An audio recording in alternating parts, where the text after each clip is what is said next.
Hello friends, it's me, and today, why mustache? Must ache? Let's check out. The mustache is making a comeback, but why? Style theory. From the style theorist. Together, let's go. Let's go. Why mustache? I can't walk out the door or open IG without seeing someone rocking a stash. But how did the face caterpillar crawl its way up from the bottom of the heap to sit pretty on top of everyone's lip? I am about to uncover the biggest conspiracy since finding out who killed women's pockets. There's a very early episode there, the woman's pocket. Hello Internet, welcome to Style Theory, the show that's still waiting for puberty to hit so they can finally grow facial hair. It's gonna happen, chat, I believe. To soothe Hello Internet, welcome to Style Theory. my sadness at my own lack of facial hair, I've taken to admiring others. And lately, I've been seeing a specific trend taking root on many people's upper lip. The mustache. Thick or thin, horseshoe or chevron, it is back and in a big way. But why? How has the mustache returned from the dead after so many years? The truth is, it's a miracle that the mustache even exists today. Arise. Wiki. Should be extinct. No, really, it should be extinct. Things have been trying to take out the mustache for hundreds of years. So, how has this hairy handlebar been able to survive and thrive despite the attempts on its life? To figure out why mustaches are once again at the top of the fashion pyramid, we have to take a look at what nearly killed it in the first place. Okay, there are a couple of reasons why it killed it, and one of the main reasons is, I can remember, is military. They need to standardize. Like for example, if your mustache is way too long or way too white or way too disturbing, it gets in the way of the helmet, it gets in the way of your gear, your military rifle, everything. It gets in the way of a tight seal on your gas mask. If the mustache gets in the way, you can get a tight seal and you will suffer when there's actual conflicts in which you need to wear a gas mask. And what may have just saved its life for good. Facial hair has always been a thing, even as far back as the prehistoric age. More hair on your face keeps your face warm in the winter and keeps the sun from burning you to a crisp in the summer. Pretty genius. As time went on, facial hair came to mean many things to many different cultures. The oldest recording mustache was this statue of a Gaul circa 400 AD.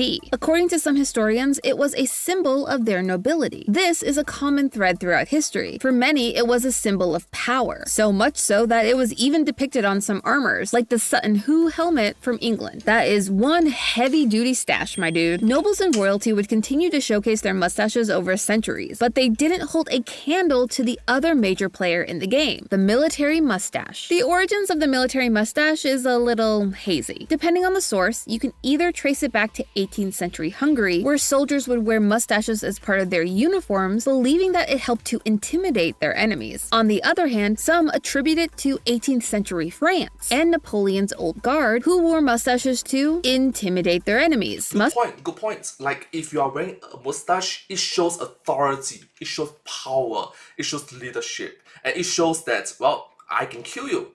If the opponent doesn't have mustache and you have mustache, it's like, bro, I'm stronger than you by default. Mustaches must have been like super scary back then.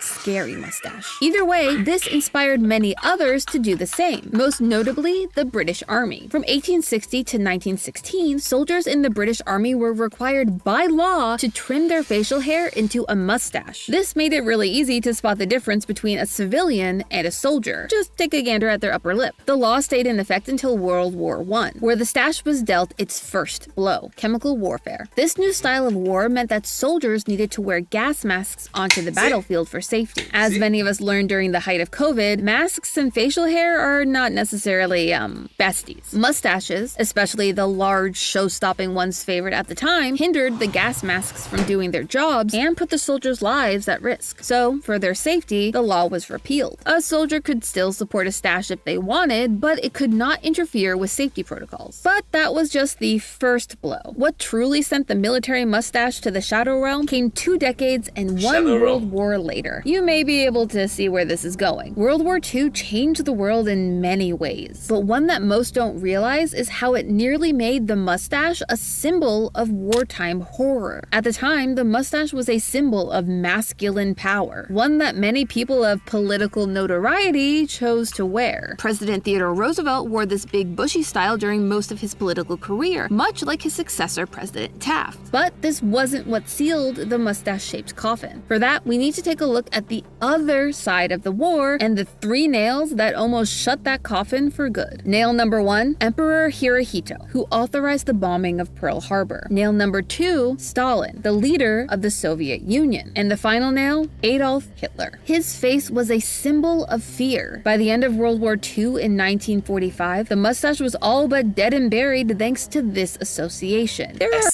Especially the particular mustache style called the toothbrush. The toothbrush style. Yeah, it's a no-no. few things that could bring a trend back from the dead and give it such a strong rebrand that its complicated history couldn't keep it down. You'd have to be some kind of PR mastermind to do that. Lucky for the mustache, Hollywood was ready and willing to give it a new life.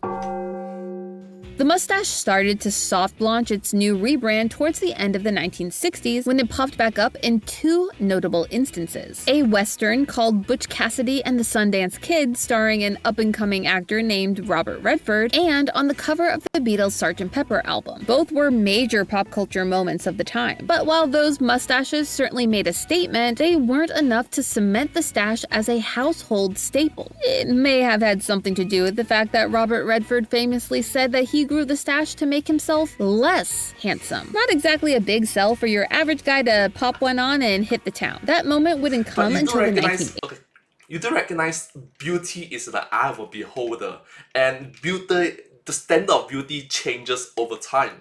Like back in the days, stache might not be good, but right now stache is good. 80s. When you ask someone to name an iconic mustache, there is one that usually tops the list. Tom Selleck. Yeah, I'm sorry, Burt Reynolds. You tried, but you couldn't beat the impact of Mr. Magnum P.I. When Selleck popped up on TV screens sporting Hawaiian shirts, short shorts, and a mustache that wouldn't quit, it hit different. The show brought the stache into the everyday American's home. This particular style was known as the chevron, though most people probably know it by a different name that I can't say in fear of YouTube demonetizing this video. Let's just say it rhymes with, corn stash. Anyway, Selleck. Ooh, I get it. Okay, let's keep it family friendly and wholesome. Thank you. Or rather his character Magnum, represented the ideal masculinity of the era. Strong, capable, and charismatic. This mustache inspired a generation of men to think that they too could pull off a mustache, including my dad. Those family photos haunt me. My personal trauma aside, bringing the stache into the home of the everyman meant that suddenly every guy was sporting a Tom Selleck-inspired lip caterpillar. And instead of letting it fade away, the 80s doubled down on the mustache. They leaned in to the lip hair, and it all came to a head with the release of a little movie called Top Gun. Yeah, the mustache can't seem to escape the military. While the movie's leading man Tom Cruise kept a bare face, it was his co-star that really stole the scene with his stache. Goose, the best friend of Tom Cruise's Maverick, is known for his iconic mustache. It was his character's legacy, though more on that in a moment. All of this Spoiler, someone doesn't make it. This meant that the stache was at the top of its game, ruling the small screen and the box office. But it couldn't last forever. While it did stick around in some subcultures, the mustache was becoming a symbol of the establishment, something that the rising anti-establishment culture of the 90s wanted nothing to do with its links to the military and other similar types of authority. Instead, you saw a growing love of alternative and punk culture, which brought with it clean-shaven faces and more experimental types of facial hair like the goatee and soul patches. Which is kind of awkward if you think about it. Those individuals that is like, hey, the youth, they are all parents or even grandparents right now in the year 2024. A bit cringe. Mustaches were for the man, not the men.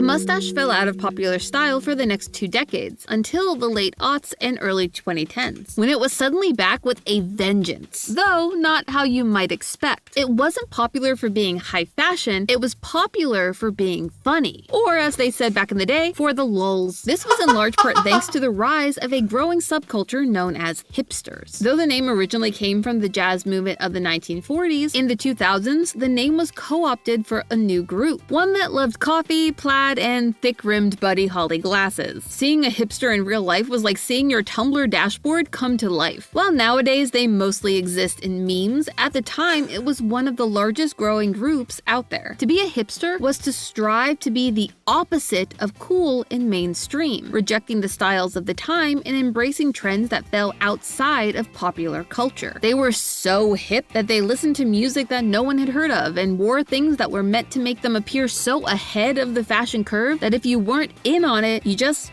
didn't get it. But having said that, you do recognize that as time moves on, their children will be like, Papa, a bit weird lah. They do this? It wasn't to bring attention to underrated music or fashion, or to try and promote positive change to the culture. The goal was to be ironic. The basic idea was that by doing or wearing something that was funny or ugly, they were, well, cooler than you. I'll let you decide if you agree in the comments. This idea also applied to the facial hair that they sported, with big beards and, you guessed it, the mustache being among the most popular. Just so we're clear, I'm not calling beards and mustaches ugly. The hipsters kinda did, until they made it so popular that it wasn't. The problem with wearing things ironically is that eventually the irony wears off, and all that's left is a trend that starts to take its root in the last place that the hipsters want, the mainstream. By the 2010s, the mustache wasn't just a thing you found on someone's face, it was everywhere. Shirts, wallets, jewelry, your dog, you name it, someone put a mustache on it. I bet you if you clicked the subscribe button right now, you'd see a mustache appear. Go on, try it. Click it. Ooh, look at that stash. So luscious, so shapely. Looking sharp there, buddy. This Subscribe. Thank you. Thank you so much. Really appreciate it. trend was so ingrained into early 2010s pop culture that people were even tattooing mustaches on their fingers. Nothing better than being able to pop on a quick finger stash anytime that you need it, right? I kid, but if you happen to have one of those ironic mustache tats, let me know in the comments below how you feel about it now. I'm really curious. Now, Okay, like, do what she said. Comment down below on my video. Thank you so much. Thank you. Giving a lot of credit to hipsters here for being the sole reason mustaches took over the millennial era. But there was one other thing that helped catapult mustaches to a height it had never seen before. Movember. Movember is a fundraising event where people grow mustaches in November to raise awareness for men's health. This event started in 2004 with a group of 30 friends in Australia deciding to bring back the stash for charity. And it took the world by storm. By 2007, it was global and it was considered an official charity. Movember reached its peak participation in 2012. It had 1.1 million registered participants and it raised $95 million. That is an amazing feat. So why don't we hear about it anymore? Looking at Google Trends, post-November of 2012, you see the interest in mustaches take a steep dive, only peaking again in November of 2013 for the next Movember. Why? When a trend reaches that level of overexposure, it can go from being the peak of culture to being out of touch with the flip of a switch. In fact, this moment, the 2012 death of the mustache, is arguably the birth of what we today call millennial cringe. Yes, cringe killed the mustache, and we all know there's no coming back from a cringe death. 3 strikes, you're out, right? Wrong. You see, there was still one thing left. One thing so powerful that it could bring the mustache back to life after everything, like some sort of hairy fashion zombie. What could possibly have the power to bring something back from a cringe-induced death? Gen Z. You heard me right. The generation that created the term millennial cringe actually saved one of the most millennial trends from the brink of extinction by accident. Oops. The 2020s have seen a new wave of 80s nostalgia take hold of pop culture, specifically with Gen Z. Stranger Things and Kate Bush, Fleetwood Mac going viral on TikTok, all of it's played into this new nostalgia for a time where things appeared simpler, and the digital treadmill of staying relevant on social media didn't exist. For a generation that grew up online, that was a breath of fresh air. Like we talked about in our Why Does Gen Z Look Old video, they are shopping vintage and upcycling items from their parents' and their grandparents' closets. This love and access to old school fashion, along with this new wave of 80s nostalgia, means that trends like oversized blazers, neon colored makeup, and even mullets are making a comeback. As someone who's been watching this video and paying close attention, do you remember what else was incredibly popular in the 80s? Say it with me. 1, 2, 3, mustaches! Good job, chat. In 2022's Top Gun Maverick, a sequel to the 80s film that we mentioned earlier, actor Miles Teller sported a mustache as a nod to his character's father, Goose. Yep, the legacy of Mr. Air Force Mustache lives on. The internet exploded. Fan cams were made, people were shaving off their beards in droves, and Gen Z fell in love not just with Miles Teller's mustache, but all the ways that they could create their own unique looks using facial hair. So it's something similar to like father, like son. In any other generation, Gen Z has embraced the idea of personal identity and exploring how to take trends and make those trends fit them, rather than the other way around. If you don't believe me, believe the data. In 2020, the razor company Gillette created a whole new line centered around beard and mustache maintenance after seeing such a large decline in razor sales post-quarantine. They estimated that as of September 2022, at least 9.6% of men in the US were embracing the mustache. During last year's London Fashion Week, another shaving brand called Braun was brought in specifically to style mustaches that were going to be walking down the runway. Gen Z isn't alone either, with many millennials following their lead and also jumping aboard the hairy mustache-themed train. Alright, I know of Braun from doing the Rock Johnsons because there's a very popular Braun Series 9, if I'm not wrong, for the head. Yeah, judging by my head, you get the point, right? It's a very like famous brand, Braun Series 9. Not everyone is happy that they're back. There are plenty of people out there spreading an anti-mustache agenda. But will they win, or will the stache finally stick around for the long haul? With the oldest of Gen Alpha just hitting the cusp of puberty, we'll have to wait and see if they too embrace the look or deem it a little too old school. Or It maybe makes a very good point. Like, I'm going to make a simple prediction. Right now it's 2024. 6 years later, when we enter into a new decade, 2030s, when hopefully I can become a father figure, find a girlfriend, have a wife, get married, be a father figure, mustaches will be different in society by then. 6 years later. maybe Top Gun 3 will come out in 10 years and secure the mustache's place in our hearts and on our faces. But hey, that's just a theory. A style theory. Keep looking sharp. Want to learn the best way to shave your face to maintain that mustache? Click the box on the screen now to find out. Well, thank you so much. Hope you enjoyed, and I hope to see you in my next video. Thank you so much. Subscribe. But hey, that is just a theory, a style theory. Keep looking sharp.